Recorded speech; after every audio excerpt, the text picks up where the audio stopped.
Right, hello class. We are still continuing from where we left. We are revising, and I'm giving you the most appropriate question that might come next week. Okay, so we have this question here about the Mtapa state.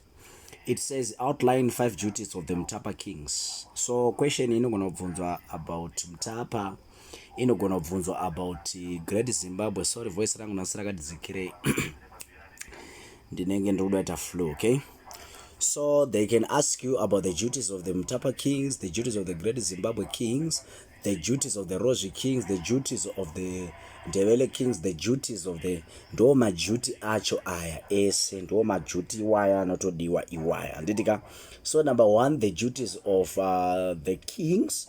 Number 1, it was for them to allocate land, kureva kupa vanhu land anditi. Number 2, he was the head of the state. To be the head of the state, it was another duty. And also lending cattle to the subject, that is kuronzera system.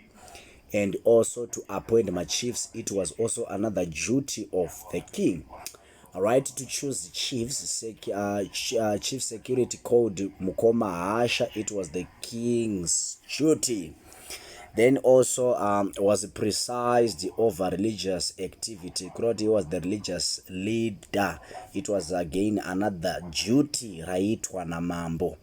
Then was presided over court cases. Kuroti ndiye aipa the final say. Then the next question that we have here, it says outline 6 methods. So the keyword is method. Or the word method there, it can means ways.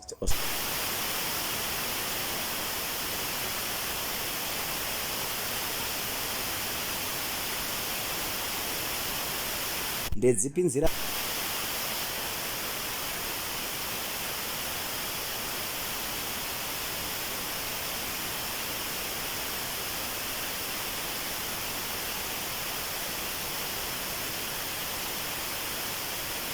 kuroti ava vakanga vachipandukira mambo. So kureva kuti iyi ndo nzira yekutanga yakashandiswa namambo kucontrola the what, the state, punish the rebellious, ava vakanga vachinge vapandukira mambo. So they used the army to punish the rebellious. Number 2, they used covert tax, which was paid by foreigners to show loyalty to the Mtapa king for them to be allowed to trade freely.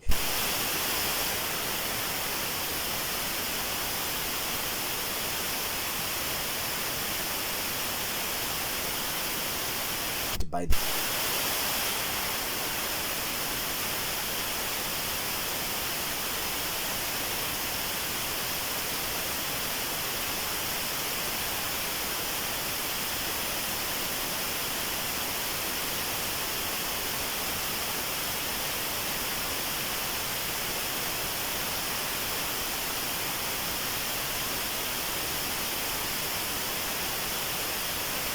and the rewarding of royal what chiefs is right at my chiefs anzo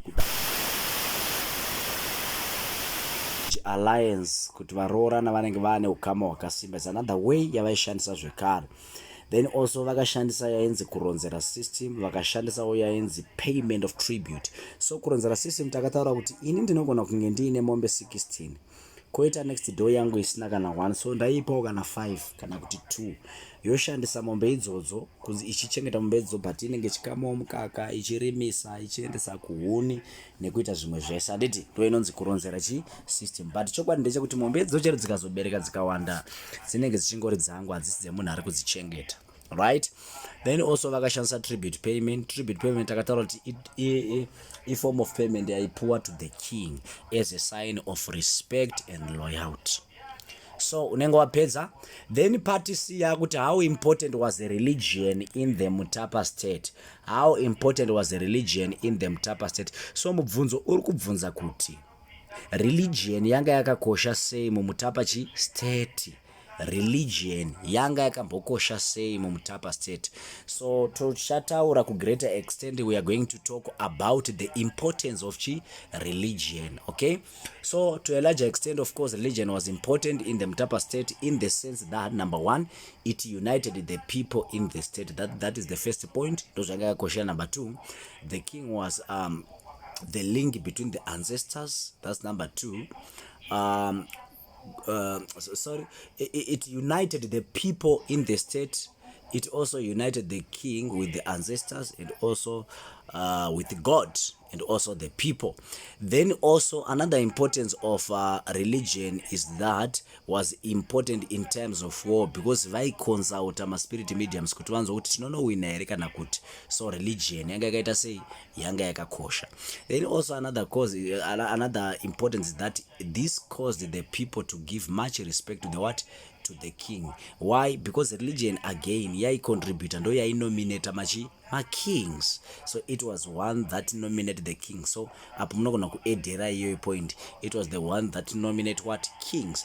Then on the other hand, takutaura kukosha kwezvimo. Since tataura nezve religion, we are also going to talk about the importance of other organization like the economic identity. So ndo patiri kuti panapa, however, economic was important as it ensure what, number one, food security, and also it led to accumulation of what, of wealth through trade. And it more so, the army was also important to protect the state against what, against my external attacks or my enemies.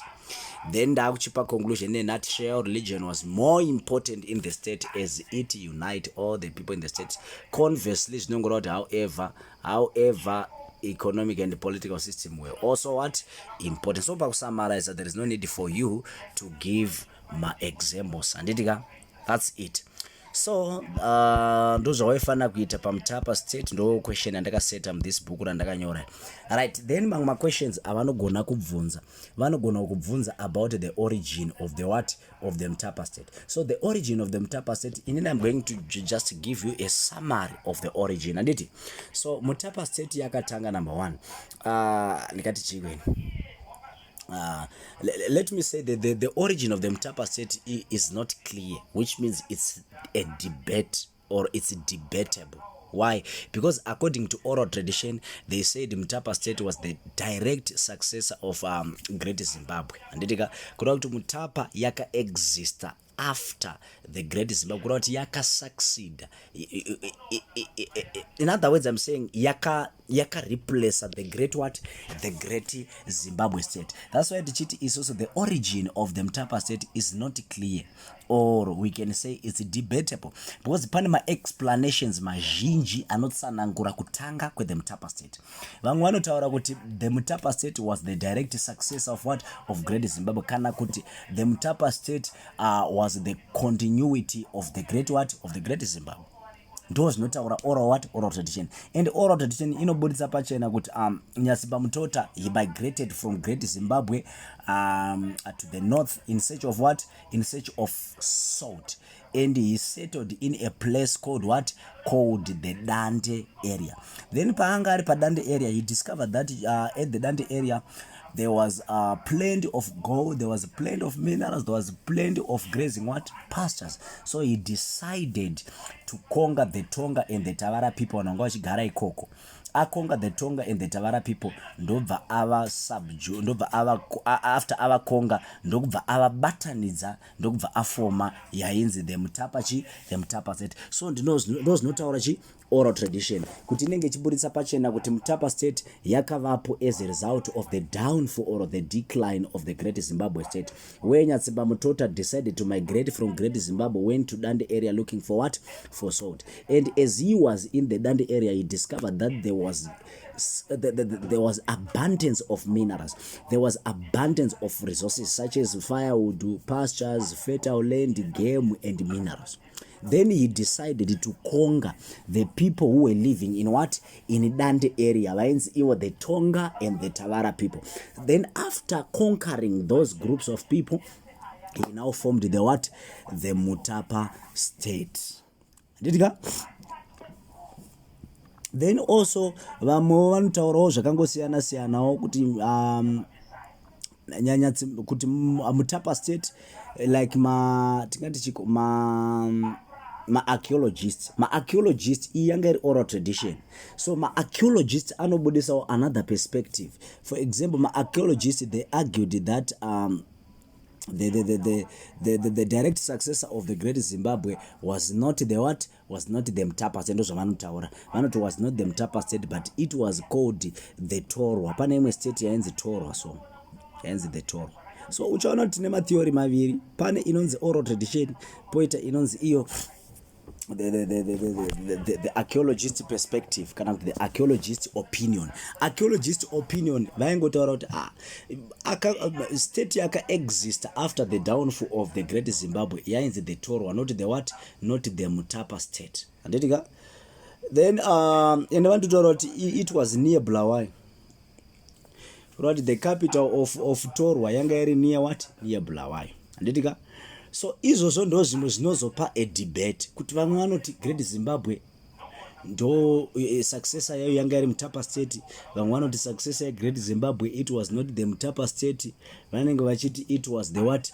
The Torwa State. Anditika? So the evidence yekuti the successor of the Great Zimbabwe was the Torwa State, whose capital was at Kami, which is near what? Near Bulawayo. This was evidenced by the type of ruins and the artifacts similar to those of Great Zimbabwe akawanikwa pachi Panana Kami ruins, but there is no evidence hayo to support when the Torwa State existed. So vanhu vanongotaura, but my documents, especially my written documents of the Portuguese, they suggested that the Mutapa existed before the collapse of Great what? Of the Great Zimbabwe. So you see, that one my theory about 3. So uchaona kuti yekutanga oral tradition yaiti ndinyatsimba mutoti akamigrata kubva kuGreat Zimbabwe ndobva azonofoma Mutapa State kudande.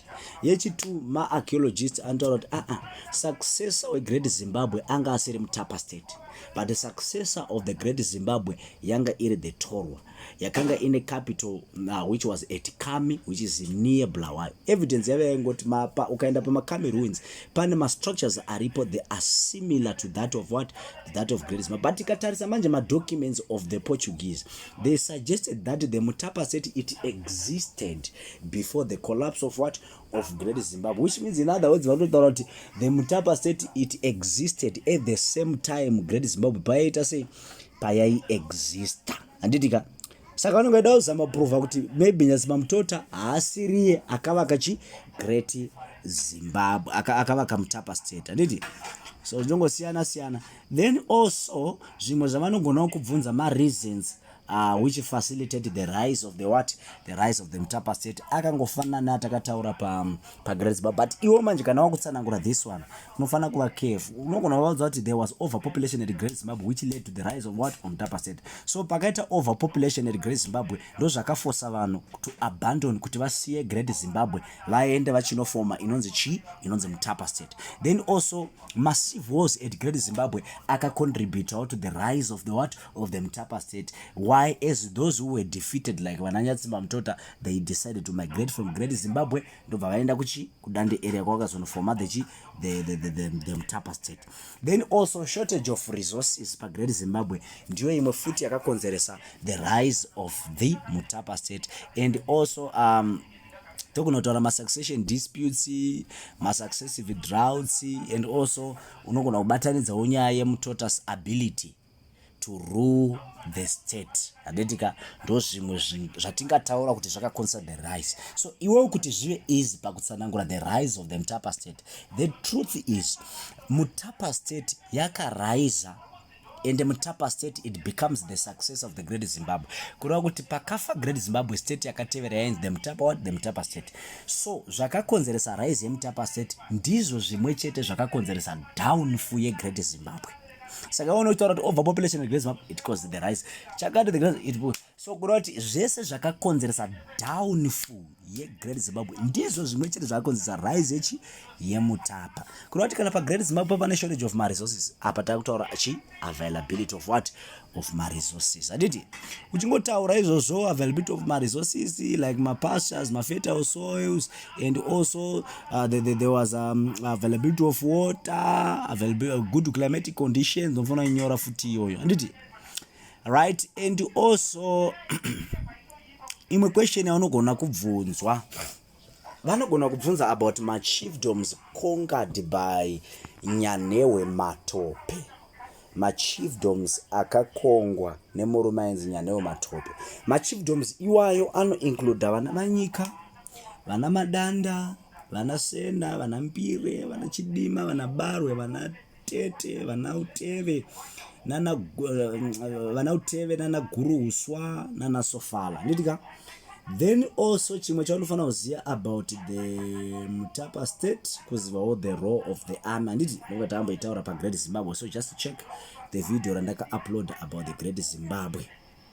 Then also chimwe chavanogona kukubvunza ma provinces of the Mutapa state. Anditi ma provinces eMutapa state anoinclude vana Dante, vana Madanta, vana Chidima, vana Guru Uswa, vana Manyika, vana Barwe, vana Mbire, vana Uteve, vana Chikovo, vana Sango.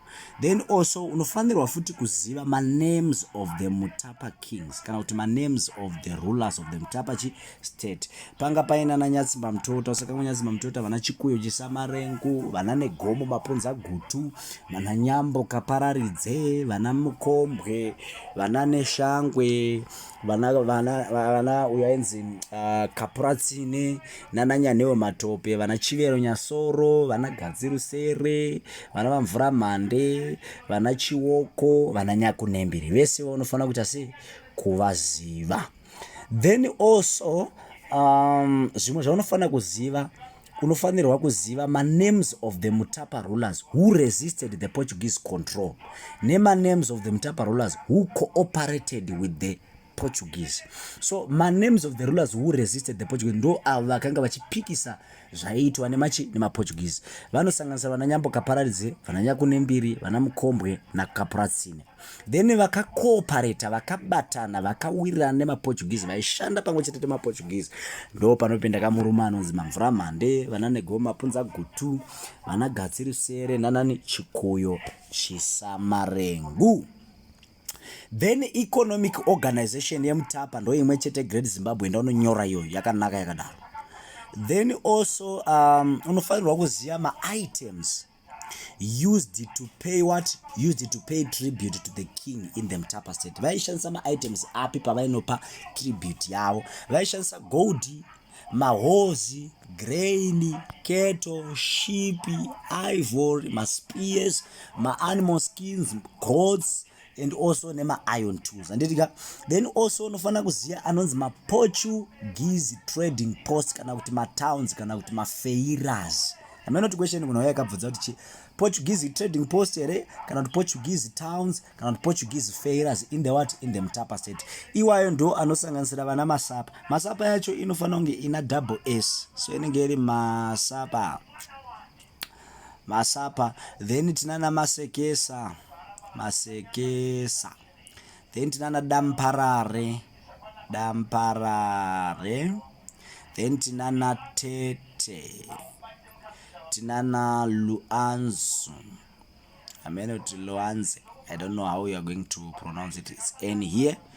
Then tinana Bukuto.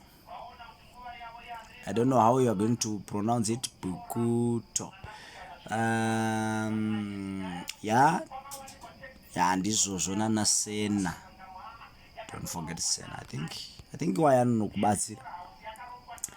Then also unofana kuziva futi social. Anditika, so ndichatsanangura social ye Mutapa state. And the moment ndotsanangura social ye Mutapa state, ndinenge ndakava social ye ma states ese zvawo. Anditi? That's it. So chekutanga pa social organization tiri kutaura magariro evanhu. Anditi? Magariro evanhu. So vanhu kuMutapa state vaigara sei? The society of the Mutapa state, it was patrilineal. Kana tichiti patrilineal, let's write here. Patrilineal. Yeah. So kana tichiti patrilineal, we are saying birth relations were traceable through male line.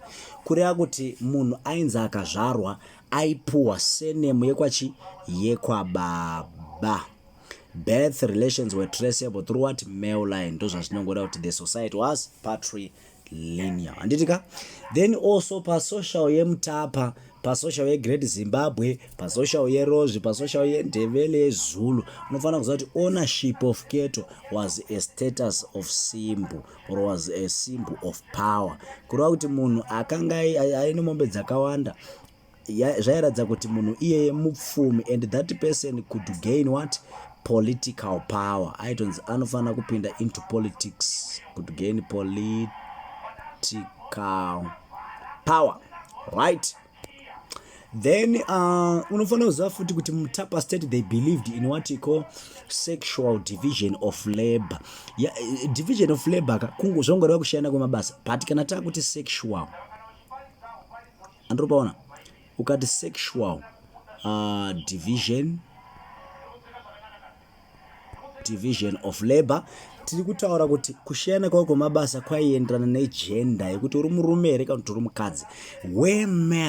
Where men they specialize on hunting, they specialize on building houses, and also female they specialized on what? On gathering, looking after children, fetching water, cooking, and doing all house chores. And then also chimwe chaunofanira kuziva pasocial yeGreat Zimbabwe, pasocial mapoints andiri kutaura anobata social yeGreat Zimbabwe mastates ese maAfrican states. Then also they practice yainzi iyo kuronzera system or loaning of cattle. Kuronzera system ndamboitsanangura nditika. And also vese vanhu ava they celebrated the coming of a new daughter-in-law, and also they celebrated the coming of a new moon. Kuti mwedzi ukatanga kubuda zvezve vaicelebrate izvo. Pakazvarwa mwanasikana pakazvarwa mwanasikana vaicelebrate futi. Then also they celebrate in general the birth of a new child, kuti mwana azvarwa vaicelebrate like zvinongoitwa zvinhu zvekupemberera handitika. They also pasocial sakamwa they believe in what? In polygamous what? In polygamous system where one man could marry many wives. They also paid lobola to their in-laws in form of what? Keto kazhinji kacho. They also practice yainzi iyo nimbe system. Inonzi nimbe system ndo zviya zvekuti vanhu vainda vanoshanda kwamambo, vashanda kwamambo, chikafu chinenge chakohwa ipapo chogara kwamambo kuitira munguva inenge yaita drought iya vanhu vaizotanga kupiwa chikafu icho zvishoma nezvishoma. Yatili kuti lobola ndo rola, si lobola, okay? Then don't forget that kuti vanhu vekumutapa state nemastates ese they believed in God, kana kuti they believed in Mwari. Aditika? Then also another thing is that they believed in spirit mediums and ancestral what? Spirit. They also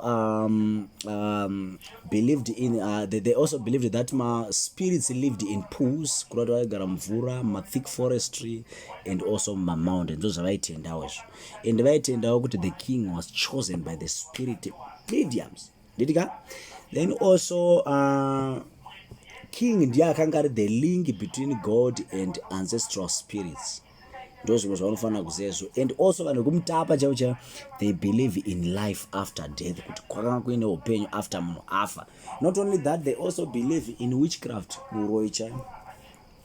And also vai consult ma spirit mediums aya in times of crisis like wars, drought, epidemics, and also succession disputes. Because vaitarisira kuti problem akaita saiwayo akaita civil wars, drought, epidemics succession disputes zvaivarwira kana vane zvavanenge vaita sevakanganisa. And they also believed in avenging spirits, well known as ngozi nishona. Nditi that's it.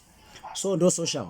So vakakubvunza social, yes, unofanira kutaura izvozvo. And usakamwa futi nyaya yeku they celebrated ma religious ceremonies like rain making ceremony, and they had good knowledge of herbs, magic, and medicine. Right, zvimwe zvaunofanira kuziva futi duties or importance of spirit mediums. Spirit mediums aita basa rekuti one ndo ainstalla kings, to install kings, two to heal the sick, to consult ancestral spirits in times of crisis, to also give advice to the king, and also to lead all the religious ceremonies. Right, then chimwe chaunofanira kuziva political takaitsanangura Great Zimbabwe. Zvimwe zvaunofanira kuziva anonzi ma-resident officials of the Mutapa State. Vanhu vambondibvunza about this one, so let me just answer you. Anonzi ma-residential officials of the Mutapa State ndo hierarchy yacho vakanga vachitonga. Number 1 paitanga king aifollowa nainzi army commander ainzi iye mukoma Hasha. Then koita ainzi ma-spirit mediums, koita queen mother, koita court councillors, koita king's son in law. Ndo akanga ari ma-resident officials. Ndichama-repeat, tati panotanga king, potera army commander ainzi mukoma Hasha, potera spirit mediums, potera queen mother, potera court councillors, and also king's son in law. Right. Then chimwe chaungada kuziva iwewe i-decline yeMutapa. So iyi manje ndichatora nguva yangu ndoitsanangura kuti titsanangure inonzi decline yeMutapa State. Tiri kutsanangura isusu about 2 things.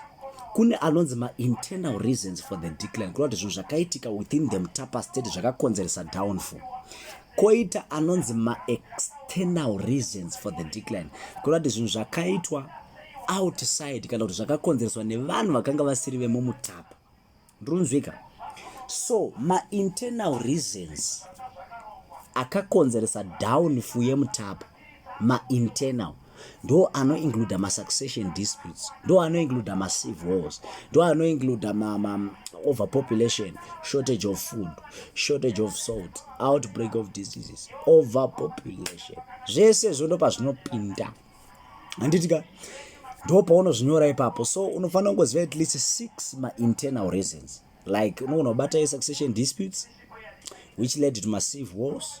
Unogona kubata the fact that the state becomes too big to be ruled by one king, which led to poor communication. And also unofanira kutaura rebellion of some chiefs, like ainzi dombo rakona Chingwano akazonofoma the Rose State. Then also unofanira kutaura exhaustion of gold fields, kupera kwemigodhi chaichai maimainwa muyamuya, and also exhaustion of salt and other minerals. And also pakava an outbreak of epidemics which killed many people. And also pakava ne overpopulation, even the soil it becomes infertile, pakava ne drought. So esewa emazive. Then toenda kuna anonzi ma-external zvekunze zvakakonza downfall. Zvekunze 1 pakanga pane loss of control of long distance trade handitika to other states like wana Tor, wana Narosh. Right. Number 2, ma-Portuguese contributed a lot to the downfall of the what? Of the Mutapa State. So interference of the Portuguese in the Mutapa politics yakakonzeresa downfall yeMutapa State. Okay, and also the Portuguese, they promoted the civil wars, because remember tambotaura paya tikati kune vakanga vachicooperata nema-Portuguese, koita vakanga vachiresista ma-Portuguese. So ma-leaders anga achiresista nema-leaders anga achicooperata iwayo ndo akanga akunetsana, kuti ma-Portuguese contributor externally in the sense that are the ones that promoted civil wars. Okay, there was also interference yema-Arabs, and also slave trade. It weakened the Mutapa State, and also the spread of Christianity. The state divide led to division of the state. Then also chimwe chakakonzeresa externally is that ma-Portuguese, they refused to pay tribute. Iya tamboti vaifoswa kupaya yainzi yo kuva tax. Alright, and also there was invasion by the Mofekan groups, which caused its decline. And also chimwe chakakonzeresa, it was the rise of the Rosary State. So ndapedza ndizvo izvo. So ndozvo unofanira kuziva pama-states anditi at least ukaziva izvozvo zvinoita nani. Then on our next lesson we are going to actually talk about Mzilikas migration from Zululand to Western Zimbabwe. Yeah, so we are going to talk about this question. So my minutes are end. So guys, don't forget to like, subscribe and share our channel. subscribe, like, ndokuti ndirame ndichiuploada more videos. Saka apa nichambocheka kuti muri kunyaso kusubscribe here, muri kulike here, muri kushare here, maviews ari kuwedzera here, so that I will be motivated kuti ndiite the next video.